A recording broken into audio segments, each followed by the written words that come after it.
Hey YouTube, this is Ono Sendai 8, and today I'm going to be going through the beginning of what got me into Game & Watch. These are the first two Game & Watches I ever had. You got the new widescreen edition of Super Mario Brothers, and you got the multi-screen edition of Donkey Kong 2. So I'm going to discuss each one of these for just a little bit, and that's about it. So let's get started. This is the Super Mario Brothers Game & Watch. I'm not going to go too far into this because these things are all over YouTube, and they're not particularly expensive to get. I know Unleaded Logic just got one of these really cheap if you go check out his site. I paid about 75 bucks for this one in box with papers, and you know, you can see it's still got all its parts, looks pretty sharp.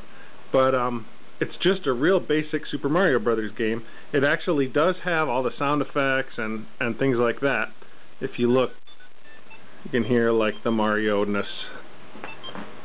It's got 1-up, mushrooms, it's got a bunch of stuff that is present in the real Mario Brothers games.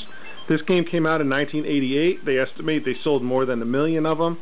I had one of these when I was a kid, and I lost it at Boy Scout Camp, Camp Barton in Ithaca, New York. If any of you guys ever go there, it's probably up there somewhere behind the dining hall. So, in any case, that is Super Mario Brothers. I am going to strip out these batteries. All Game & Watches take 2 LR44 batteries. And this shouldn't be news to you, but whenever you have electronics, don't store them with the batteries because the batteries corrode and eat these things to pieces. This is a multi-screen. You can see where they stole all of the DS's design tips from. This is Donkey Kong 2, which obviously you would know is kind of a modified Donkey Kong Jr. I'm going to go ahead and put these batteries in.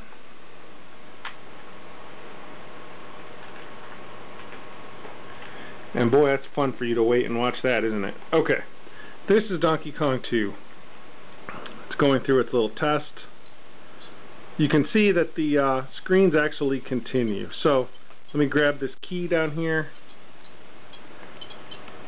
It's got all the little bear traps or whatever those things were in Donkey Kong Jr. I just died on a power line. But in any case, you can see this little ribbon right here. All the multi-screens are unique because well, they're not unique from each other, but the design is unique because you can climb from one screen up to the second one. It's connected with this ribbon, and it's actually a pretty sturdy deal. I mean, this thing is really old. These were released in 1983. More than 1 million of these were sold too. This is one of the really more popular ones. I had this one I bought at an Ames, also in Ithaca, New York, when I was a kid, and I traded it or sold it or did something stupid. But in any case, Donkey Kong 2 still has the metal plate. This one's in pretty good shape, better than a lot of my collection. Obviously, this one and Mario Brothers were my big two that I wanted when I was getting back into to collecting these things. So, in any case, one more tip I was going to mention is these LR44 batteries that all Game & Watches take.